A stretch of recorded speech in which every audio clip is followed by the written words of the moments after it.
నమస్కారం NSTV news కి స్వాగతం. నా పేరు సంధ్య. ముందుగా వార్తల్లోని ముఖ్యాంశాలు. రామన్పాడు గ్రామ పంచాయతీ ఆఫీస్ దగ్గర నేడు డాక్టర్ బాబాసాహెబ్ అంబేద్కర్ గారి 135వ జయంతి సందర్భంగా ఘనంగా నివాళులర్పించారు. చిత్రపటానికి సర్పంచ్ ఆఫ్రిన్ బేగం అంజాద్ అలీ పూలమాలలు వేసి వారి సేవలను ఈ సందర్భంగా కొనియాడడం జరిగింది.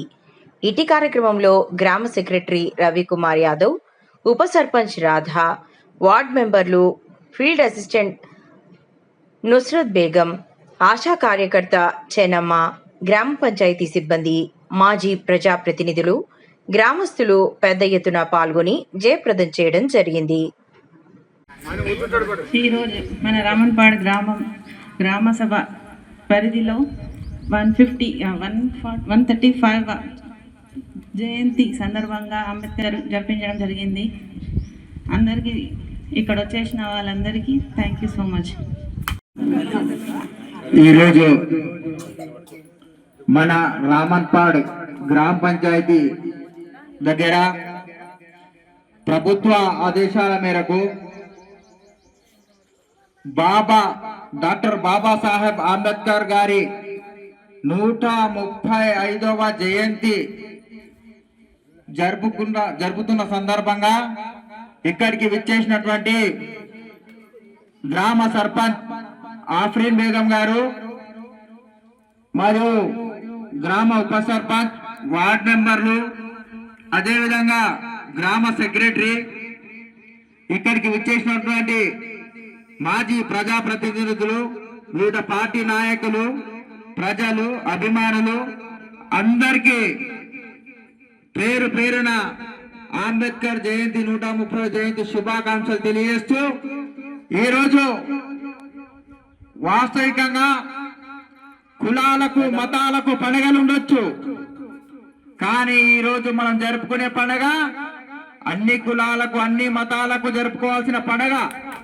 వాస్తవికంగా చూస్తే మన అందరం ఊరు కదిలి రావాలి. ఈరోజు జై భీమ్ నినాదంతోన మారుమోగాల్సిందే. వాస్తవికంగా ఈరోజు నేను ఇక్కడ నిలబడి మాట్లాడుతున్నా అంటే ఈరోజు పార్లమెంట్ నుంచి ఒక వార్డ్ నెంబర్ స్థాయి వరకు రిజర్వేషన్లు ఉన్నాయంటే ఈరోజు పార్లమెంట్ లో మా ఎంపీలు కానివ్వండి, రాజ్యసభ ఎంపీలు కానివ్వండి, ఎమ్మెల్యేలు కానివ్వండి, ఎమ్మెల్సీలు కానివ్వండి, ముఖ్యమంత్రి, ప్రధానమంత్రి, రాష్ట్రపతి, అదేవిధంగా గవర్నర్లు, జెడ్పీటీసీలు, జెడ్పీ చైర్మన్లు, ఎంపీపీలు, ఎంపీటీసీలు, వార్డ్ మెంబర్లు, సర్పంచులు, ఇవన్నీ హోదాలతో పాటు వివిధ రంగంలో ఉన్న ఉద్యోగస్తులు అన్ని కల్పించిన ఘనత ఎవరిది? రాజ్యాంగం ప్రకారమే నడుచుకుంటున్నాయి ఇవన్నీ. ఆ రోజు బాబాసాహెబ్ అంబేద్కర్ గారు రాసిన రాజ్యాంగం ప్రకారమే ఈ రోజు మనం మన భారతదేశంలో ఒక చట్టమై అమలు చేస్తున్నాం. ఆ చట్టాలకు లోబడి అమలు చేస్తున్న విషయాన్ని మనం గుర్తించుకోవాలి. వాస్తవికంగా అంబేద్కర్ గారు 1891లో మౌవా అనే గ్రామంలో మహారాష్ట్రలో జన్మించడం జరిగింది. వారి తండ్రి గారు ఒక సైనిక ఉద్యోగి. వాస్తవికంగా అతనికి 15వ ఏటనే పెళ్లి అయింది. ఆయన భార్య 9 సంవత్సరాల వయసు. అప్పుడు అంటే అప్పుడు కాలాలకు అనుగుణంగా అప్పుడు తల్లిదండ్రుల మాటకు చేసుకోవాల్సి వస్తుండే. కానీ వారు చదువుతున్నప్పుడు ఆయన బాల్యం గురించి వింటే చాలా బాగా అనిపిస్తుంది.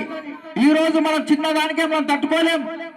కానీ ఆయన ఆ రోజుల్లో స్కూల్కి వెళితే గోడ సంచి తీసుకొని పోవాలి. ఆ గోడ సంచి తీసుకొని గోడ సంచి మీద కూర్చొని చదువు నేర్చుకొని అదే గోడ సంచి చుట్టుకొని ఇంటికి రావాలి. ఎందుకంటే వాళ్ళని బెంచ్ మీద కూర్చోబెట్టేటోళ్ళు కాదు. అతనికి స్కూల్లో దాహం వేస్తే ఎవరైనా సరే ఒక చెంబుతోన నీళ్లు వస్తే అతను దోషులతోన నీళ్లు తాగాలి. ఆ రోజు వాస్తవికంగా ఒక అటెండర్ రాకపోతే అతను నీళ్లు తాగకుండానే ఇంటికి రావాల్సి వస్తుండే. అతను చాలా ఇబ్బందులు పడ్డాడు. చదువు విషయంలో కానివ్వండి, ఉద్యోగాల పరంగా కానివ్వండి, ఎక్కడికి వెళ్ళినా చాలా ఇబ్బందులు పడ్డాడు. ఈ ఇబ్బందులకు గురి అయ్యే అతను ఆ ఇబ్బందుల వల్లే వాస్తవికంగా ఇప్పుడు మన వార్డ్ నెంబర్ చెప్పినట్టు 36 డిగ్రీలు పూర్తి చేసి మన కొలంబో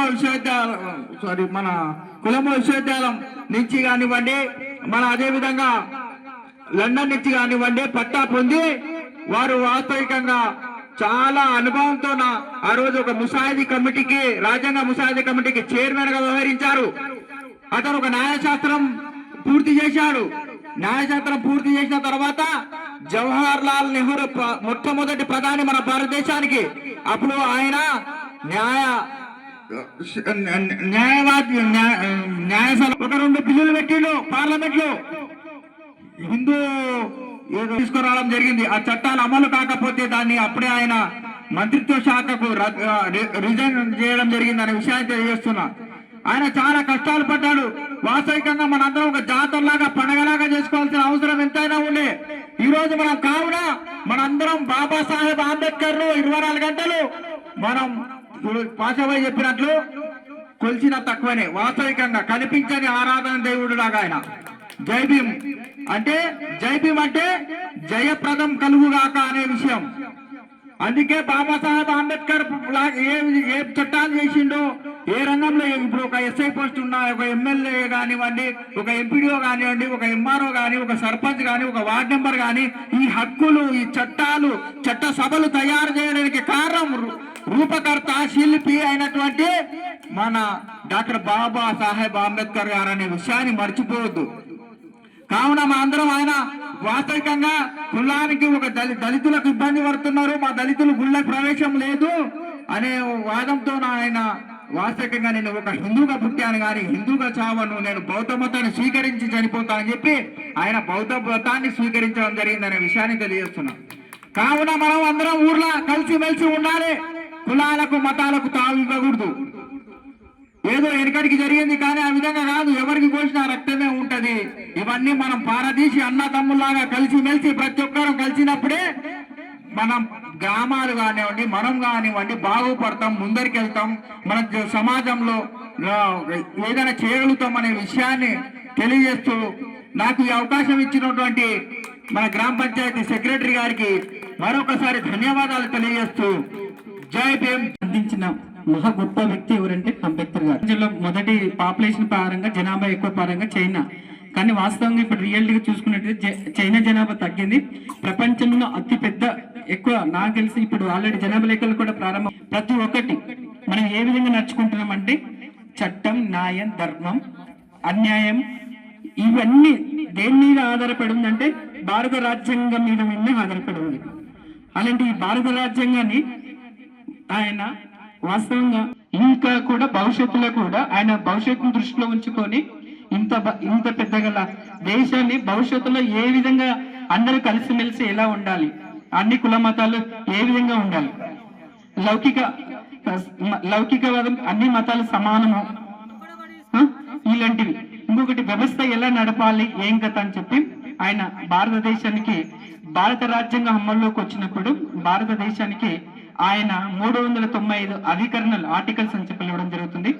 ఆయన 10 షెడ్యూల్స్ ని మరియు 22 భాగాలను ఈ సుప్రీంకోర్టు, హైకోర్టు, జిల్లా కోర్టులు కానీ ఈ రోజు ప్రతి వ్యవస్థ, ఈ న్యాయ వ్యవస్థ కానీ మిగతా అన్ని మనం అందరం ఏమనుకుంటారంటే నాకు హక్కు ఉంది, నాకు స్వేచ్ఛ ఉంది అనేది మాట్లాడుకుంటాం. ఇవన్నిటిని మనకు భారతదేశానికి ప్రసాదించిన, భారతదేశానికి అందించిన మహోన్నత మహా మేధావి ఎవరని చెప్పడం జరుగుతుందంటే అంబేద్కర్ గారు అని చెప్పడం జరుగుతుంది. సో ఇలాంటి వ్యక్తి భారతదేశంలో జన్మించినందుకు మనం అందరం ఒక అదృష్టవంతులం అని చెప్పి చెప్పడం జరుగుతుంది. దీంతో